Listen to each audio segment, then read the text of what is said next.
তাহলে বাবা ঠাকুর অপরাধ নিও না, চাইতে আমরা জানি না তো, তাই তো আমাদের এই দশা হয়। জানেন ওই মহাভারতে অন্ধ ধৃতরাষ্ট্র যেদিন 100 সন্তান হারিয়ে বাবা ওই যুধিষ্ঠির অন্নে প্রতিপালিত হচ্ছিল, মানে আজকের এরা 5 ভাই, এরা জীবিত, আর ধৃতরাষ্ট্রের 100 ছেলে বাবা প্রাণ হারিয়েছে। আর যাদের জন্য প্রাণ হারালো অন্ধ ধৃতরাষ্ট্র বাবা, তাদের হাতে খেতে হচ্ছে। মহাভারতে বিদুর এসে বলেছিল, এটা কি করে পাচ্ছ তুমি?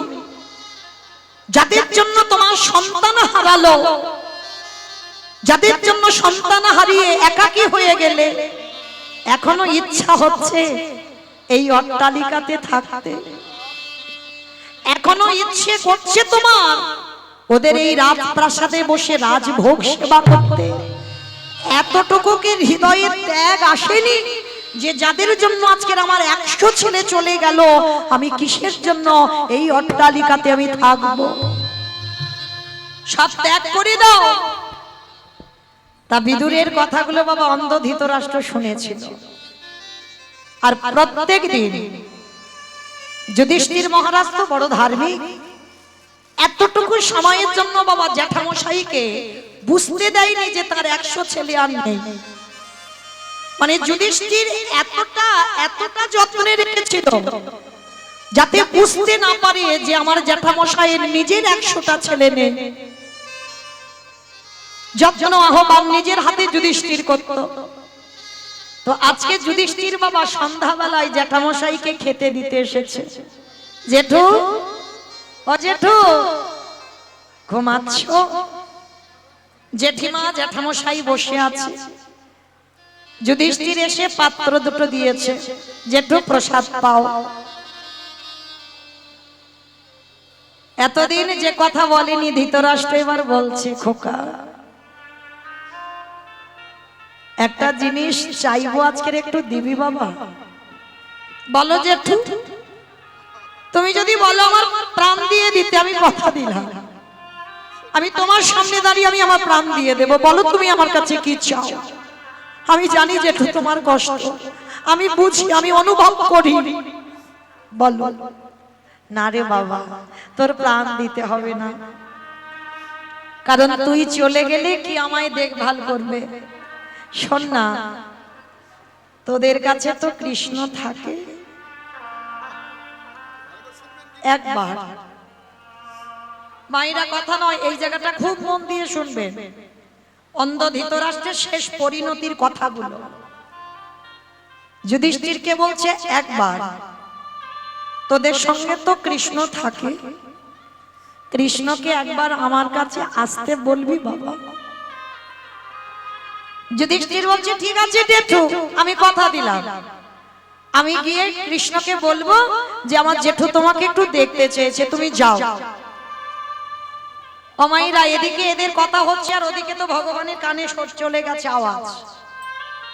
অনেক অনেক ভক্তরা ভগবানের কাছে মানত করে না, যারা মূর্খ বাবা তারা ভগবানের কাছে মানত করে।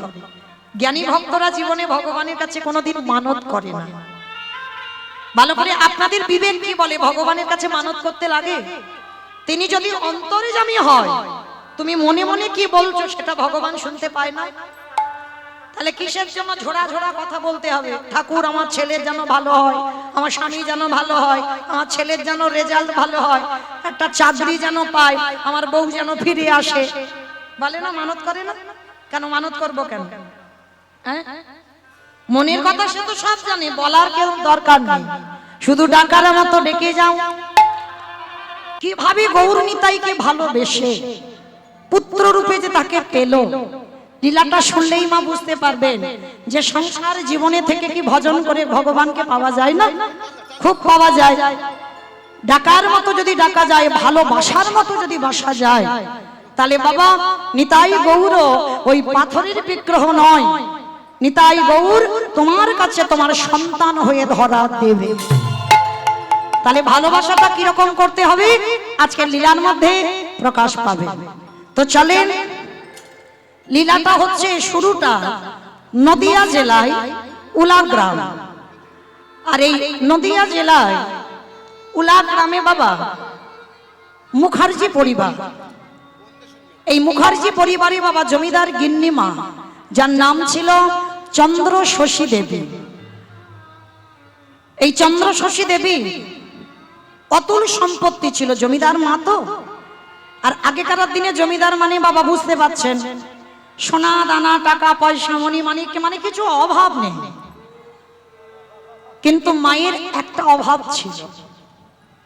দেখবেন বাবা জগৎ সংসারে সমস্ত নারী জাতিদের সব সুখ হবে, একটা সুখ যদি না থাকে বাবা তার মৃত্যুর আগের দিন পর্যন্ত কাঁদতে হয়। বলো তো সেটা কি? সন্তান। আস্তে মা লীলাটা শোনেন, দেখবেন খুব ভালো লাগবে, বুঝতে পারবেন কি করে ভগবানকে সেবা করতে হয়, বুঝতে পারবেন। একটু শোনেন। আজকে এই মায়ের সব ছিল কিন্তু সন্তান ছিল না। হঠাৎ স্বামী দৈব দুর্ঘটনায় 2 বছর মারা গেছে।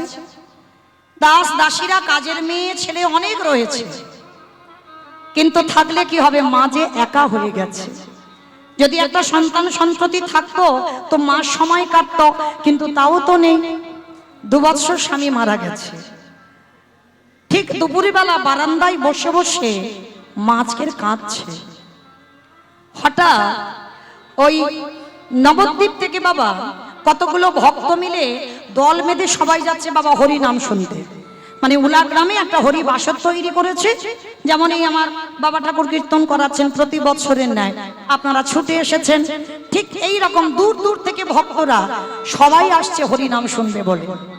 আজ আমি যেমন গাইছি, সেদিন নদিয়ায় একটা কীর্তনিয়া কীর্তন গাইছে। তার সমস্ত ভক্তরা যেতে যেতে দেখছে মা বারান্দায় বসে বসে কাঁদছে।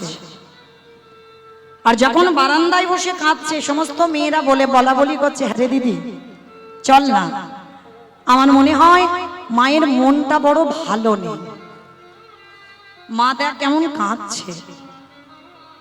জমিদার মা হলে কি হবে, গ্রামের লোকজনেদের তো খুব ভালোবাসে, ওই জন্য সবার কাছে খুব প্রিয়। তা বলছে চল, মার মনটা ভালো নেই, আজকের মাকে নিয়ে কীর্তন শুনতে যাব, চল। তা মার কাছে গিয়েছে সবাই মিলে, ডাকছে মা একটা কথা বলবো আমরা। বলো বাবা কি বলবে তোমরা? আচ্ছা মা, তোমার দেখে মনে হচ্ছে আজকের মনটা তোমার ভালো নেই, ও মামা চলো না আমাদের সঙ্গে একটু হরিনাম শুনতে যাবে। তা চন্দ্র শশী মা বলছে হরিনাম সেটা আবার কি? সেটা খায় না মাখে গো, মা জানে না কোনোদিন হরিনামটা কি। কারণ জমিদার মা মন্দিরে সেবা পূজা লোকজন দিয়ে করায়, মাইনে সিস্টেম।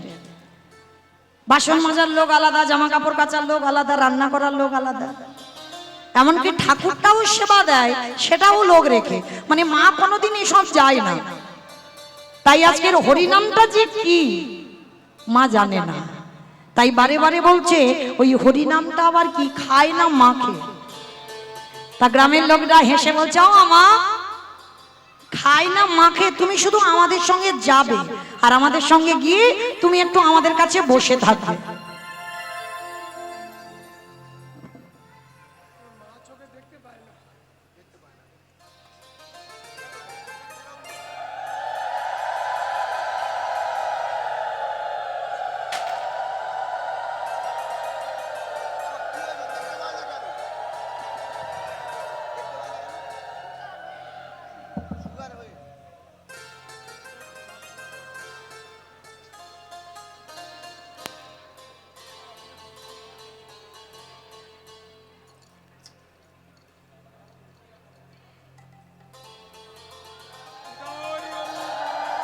হরি বল হরি বল।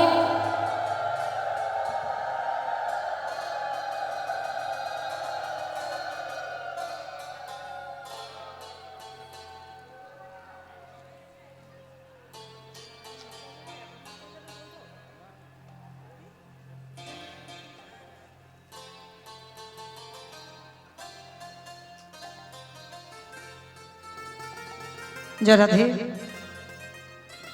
শুধু ভক্ত চরণে আমার একটা নিবেদন, আজকের যে বাবা ঠাকুর কীর্তন করাচ্ছেন আপনাদের চরণে যাবেন, যার যেমন সামর্থ্য, যার যেমন ক্ষমতা আছে আপনারা ওনার ভিক্ষার আঁচলে একটু দেবেন। কারণ মনে রাখতে হবে বাবা, ব্যাংক ব্যালেন্সের টাকা তো সবাই জমায়, সেখানে যে জমাচ্ছ না তোমার নমিনও রাখতে হয়েছে, কিন্তু আমার গৌরহরির ব্যাংকে কিছু দিলে সেখানে নমিনও রাখতে হয় না। ভগবান শেষের দিনে ওটা বাবা বিফল হয় না, কারণ তুমি তো নিঃস্বার্থভাবে দিচ্ছ, তুমি কিছু পাওয়ার জন্য দিচ্ছ না, কামনা বাসনায় দিচ্ছ না, যাতে একজন ভক্ত প্রতি বৎসরের ন্যায় হরি বাসর করতে পারে তার জন্য তুমি দিচ্ছ। এত ভক্ত সেবা হচ্ছে, আমরা তো অনেকে পারি না, তো যাই হোক এই অর্থ যদি ওখানেও কাজে লাগে সেটাও বাবা অনেক, কারণ আমাদের অনেকের অর্থ আছে কিন্তু বাবা সুযোগ হয়ে ওঠে না, আমরা পারি না ভক্ত সেবা দিতে। তাই যিনি দিচ্ছেন সবার কাছে আমার নিবেদন, যার যেমন ক্ষমতা, যার যেমন সামর্থ্য আছে আপনারা একটু একটু করে ওনার আঁচলে দান করবেন। আমরা কীর্তনিয়া হয়েছি বাবা, ভক্ত হতে পারি, আশীর্বাদ করবেন। এ জন্ম হয়ে গেল, এর পরের জন্মে যদি কোনোদিন মনুষ্য কুলে আসে আর যেন বাবা কীর্তনিয়া হতে না হয়। আমি চাই না, হরি বাসরে বলছে আমি চাই না কীর্তনিয়া হতে, যেন আপনাদের মতো ভক্ত হয়ে, আপনাদের মতো যেন ধুলায় বসে কৃষ্ণ নাম যেন শুনতে পারি। নিতাই গৌর প্রেমানন্দে হরি বল। তাই সবার কাছে যাচ্ছেন আমার বাবা ঠাকুর প্রত্যেকে দেবেন, কেউ বইমুখ করে দেবেন না, কেমন? আর আজকের এই লীলাটা শুনলে বুঝতে পারবেন বাবা, যদি সত্যি সত্যি কেউ লীলাটা আজকে শোনেন তাহলে বুঝতে পারবেন ত্যাগ কাকে বলে। আর আজকের সেই চন্দ্র শশীমা ত্যাগ করে আজকে কি করে নিতাই গৌরকে লাভ করে ফেললো, ভালো করে শুনবেন কেমন? তো সেই জমিদার মা বলছে কীর্তন খাই না মাখে গো, তা সবাই মিলে হাসছে আর বলছে মামা কীর্তন খাই না মাখে, তোমার কিছু জানতে হবে না, শুধু আমাদের সঙ্গে যাবে আর আমাদের সঙ্গে গিয়ে তুমি একটু শুধু বসে থাকবে, আর কিছু করতে হবে না। বলে ঠিক আছে তুমি যখন বলছো তা চলো, আজকের আমার সত্যি মনটা ভালো নয়, চলো তোমাদের সঙ্গে একটু হরি নামে যাই। তা বাবা হরিবাসরে একটা নিয়ম আছে, কারোর যদি কোনো প্রশ্ন থাকে সেটা বাসাতে গিয়ে করতে হয়, হরিবাসরে উঠে কোনোদিন প্রশ্ন করা যায় না, মানে ওটা তো তরজার আসর হয়ে যায়। এই কীর্তন আসর এমন একটা আসর, হরিবাসরে কোনো প্রশ্ন হয় না, কিছু জানার থাকলে পরে হয়। তো চন্দ্র শশী মা তো জানে না কীর্তনটা কি, ভালো করে শোনেন মা, যারা নিয়ে গেছে তারা সব পিছনে বসেছে, আর চন্দ্র শশী মা জমিদার মা তো দেখবেন সমাজে যদি একটা গণ্যমান্য ব্যক্তি হয়, যে যেমন যোগ্যের মানুষ তাকে তেমন সম্মান দেওয়া হয়। তা জমিদার মা সবাই দেখা মাত্র বলে উঠলেন আরে সরে যাও, মা এসেছে, আমাদের মা এসেছে। তাড়াতাড়ি করে হরিবাসরের সামনে জায়গা করে দিয়েছে, একেবারে সামনে। তুমি ধর্মপতি থাকবে বাবা, ভগবান তো স্বয়ং ধর্ম, তাহলে তুমি যদি ধর্মপতি থাকো অবশ্যই বাবা তোমার জয় হবে। কারণ গান্ধারী বলেছিল না, যুধিষ্ঠিরকে বলল না যথা ধর্ম তথা জয়, অধর্মের হবে ক্ষয়। তোমার যদি প্রকৃত ধর্ম পথ থাকে তুমি জয়ী হবে, আর যদি তুমি অধর্মের পথে থাকো তোমার বিনাশ অনিবার্য হবে। এটা শুধু মহাভারতে নয় বাবা, কলিযুগেও হবে, এতে বাধ্য। তো আজকে যেই না কৃষ্ণ শুনতে পেয়েছে যুধিষ্ঠির বেরিয়েছে, আমার ভগবানে গিয়ে দাঁড়াইছে। ভগবান গিয়ে দাঁড়িয়ে বাবা আজকের অন্ধ ধৃতরাষ্ট্রের কাছে গিয়ে ডাকছে, অজেঠু আমাকে তুমি ডেকেছো, আমি চলে এসেছি, বলো আমার কাছে কি চাও। ওরে কৃষ্ণ রে, চাওয়াটা দেখেন ধৃতরাষ্ট্রে, এই জীবনে তোরে আমি চিনতে পারলাম না, কিন্তু যে সময় ছিলাম সেই সময় হলো আমার যাবার সময়। ও জেঠু বলো কেন ডেকেছো? কৃষ্ণ একটা জিনিস চাইবো দিবি বাবা। কি চাও জেঠু? কৃষ্ণ রে আমার মনে বড় ইচ্ছা ছিল, যাদের পক্ষে আমার কৃষ্ণ ভগবান বর্তমান ছিল, তাই তো তারা জয়ী হয়ে কুরুক্ষেত্রের মাঠ থেকে ফিরে এলো। কৃষ্ণ রে তোরে ভুবনে মঙ্গল ভোলানো রূপ আমি দেখতে চাই। ও তুমি দৃষ্টিটা ফিরে পেতে চাও, এই তো ঠিক আছে আমি দিচ্ছি।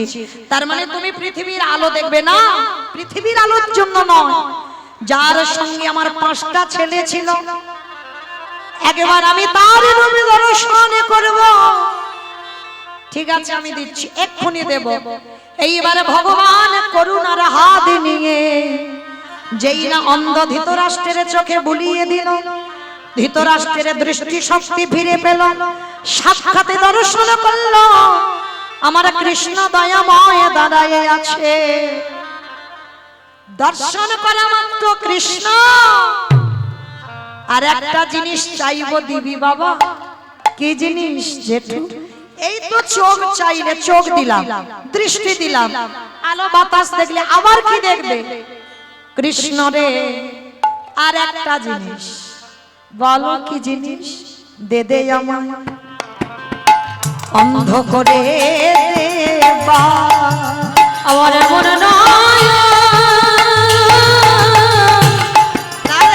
এমন নয়ন চাহে না রে, দে দে অন্ধ করে দে। মাইরা কি বললো? চোখ দিল ভগবান, আর চোখ দেখে কৃষ্ণকে দেখেছে, দেখে বলছে কৃষ্ণ আরো একটা জিনিস দিয়ে এবার আমার অন্ধ করে দে। ও জেঠু এই তো চোখ চাইলে আবার অন্ধ হতে চাইছো কেন? ওরে কৃষ্ণ রে এই জগতের সংসারে মাঝে যদি কোনো একজন ব্যক্তি কৃষ্ণ চরণ দর্শন করে ফেলে, যদি কোনো ব্যক্তি কৃষ্ণ বদন দর্শন করে, তার তো বাহ্যিক জগতের কোনো কিছু দেখতে ভালো লাগে না। তাই তোর চরণে নিবেদন, একবার আমাকে কৃপা করে অন্ধ করে দে। আমি আর পৃথিবীতে তোকে ছাড়া আর কিছু দেখতে চাই না। কৃষ্ণ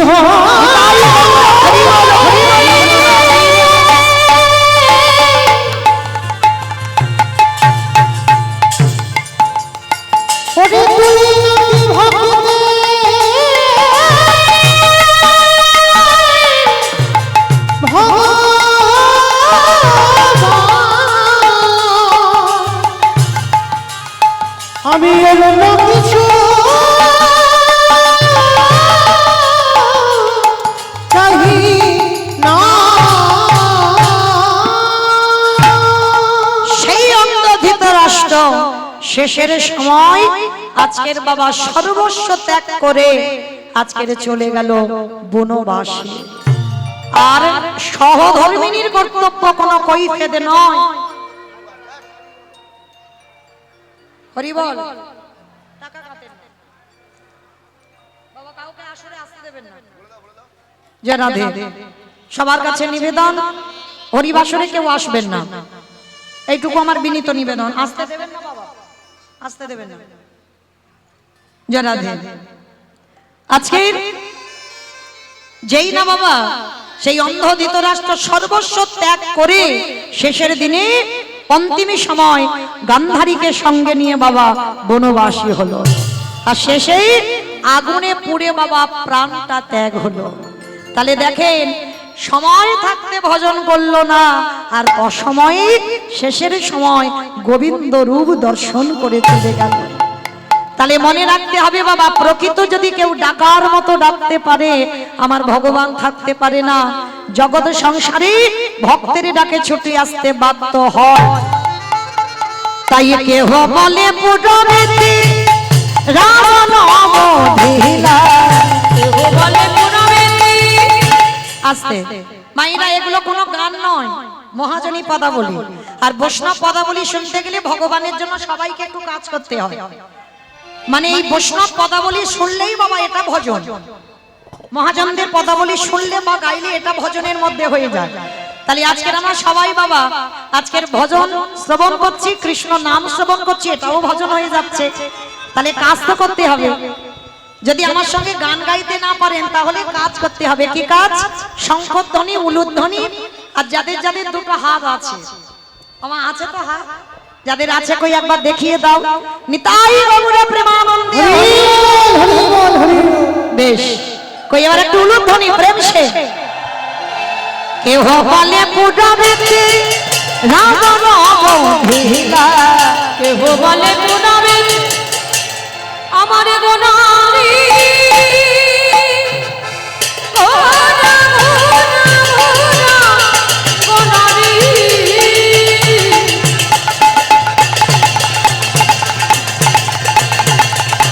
গোড়া গোড়া গোড়া গোড়ারি, গোড়া গোড়ারি। ওই নদীর চাঁদ গোড়া আমার প্রাণে গোড়া। কেহ বলে পুনবেতে রাম রঘুবীরা, পগবলকিরে বৈভবে লীলা প্রকাশ করিলা। ওই গোলকে ওই ভাবলীলা প্রকাশ করিলা। এই গোলকেরে বৈভবলীলা প্রকাশ করিলা। সেই রাধার ভাবে কোদায় অবতার, রাধার ভাবে গোড়া অবতার। শ্রীরাধারে ভাবে গোড়ায় অবতার। ওই শ্রীরাধার ভাবে গোড়া অবতার। হরে কৃষ্ণ নামে গৌর করিলা প্রচার। হরে কৃষ্ণ নামে গো করিলা প্রচার। ওই হরে কৃষ্ণ নামে গৌর করিলা প্রচার। এইবারে লীলা প্রকাশ হলো। এইবারে লীলা প্রকাশ হলো। তুমি যদি প্রকৃত ধর্মকে আঁকড়ে ধরো, শয়ন ধর্ম তোমারে রক্ষা করবে। তুমি যে ধর্মকে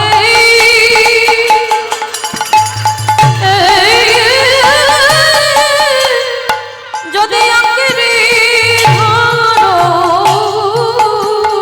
হরিবল হরিবল। স্বয়ং ধর্ম তারে রক্ষা করবে।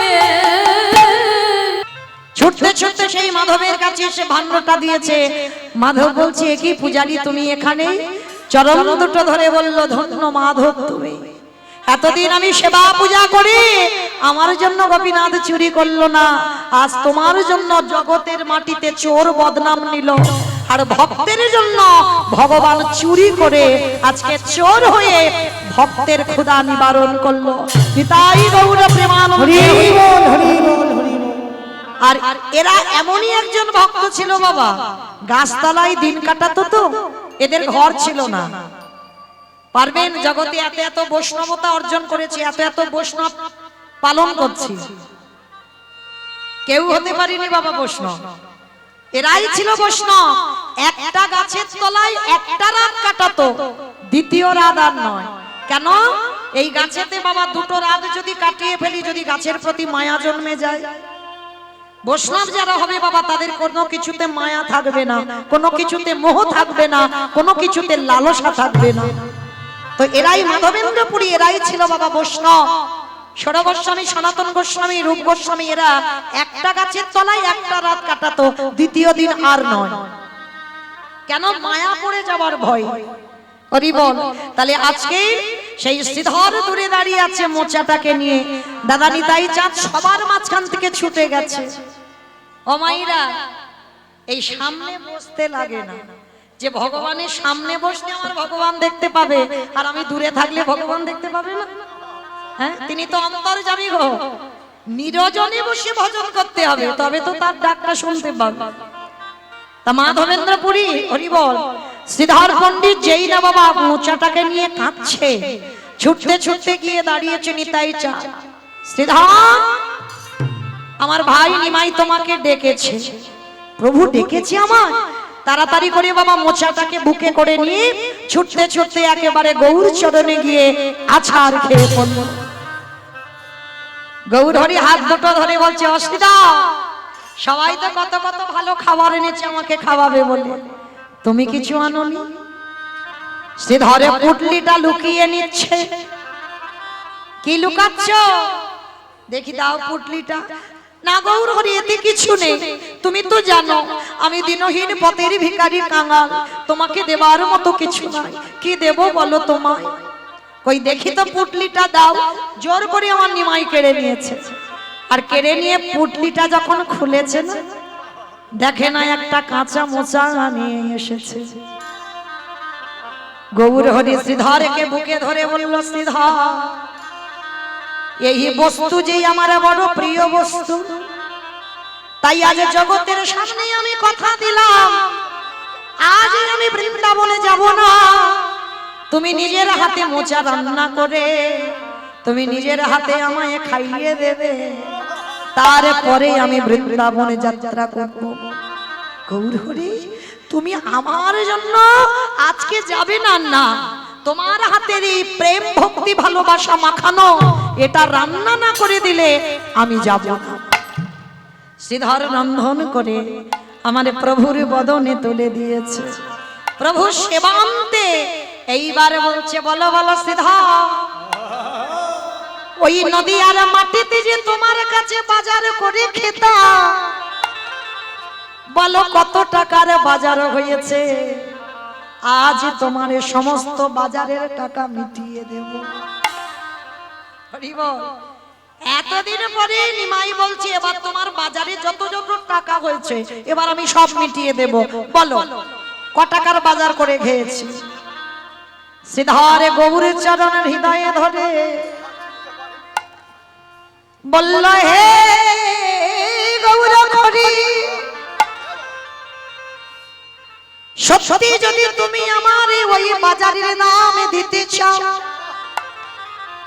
তুমি একেবারে আমার ছুঁয়ে প্রতিজ্ঞা করো, আমি যত ধন চাইব তুমি আমায় দেবে। গৌর হরি বললেন, কথা দিলাম, যত ধন চাইবে আমি তোমাকে দেব। বলো তোমার কি চাই আমার কাছে? হে দয়াময়,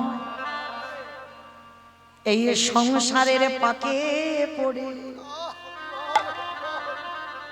যদি তোমার ঘাটে যেতে আমি ভুলে যাই, এই বিষয়ে ওইভাবে পড়ে যদি তোমার নাম ডাকতে ভুলে যায়, আত্মীয় পরিজন বন্ধু বান্ধবকে দেখতে গিয়ে যদি তোমার কথাই আমার মনে না পড়ে, যদি আমার যেতে দেরি হয় তোমার ঘাটে, গৌর হরি যদি একান্ত কিছু দিতে খাই, তুমি আমার একটা ধন দিও, তুমি আমার হাতে ধরে ভব নদী পার করে দিও। আমি অন্য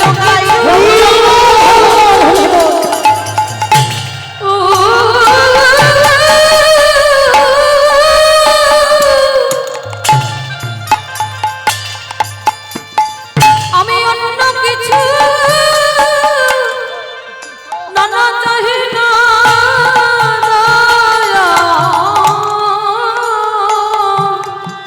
আর কিছু ধরে ভবন পারে করে গৌর হরি বললেন, ওই সংসারে থেকে দেহ সংসারে দিয়ে যদি মনটা ঠিক ঠিক গৌর চরণে রেখে দিতে পারো, আমি তোমার সামনে দাঁড়িয়ে কথা দিলাম, তোমারই আমি ভব নদী আমি পড়ে দেব।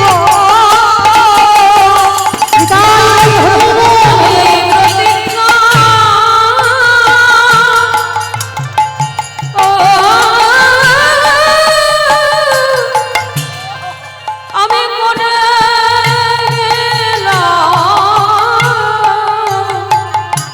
তোমার ভব নদী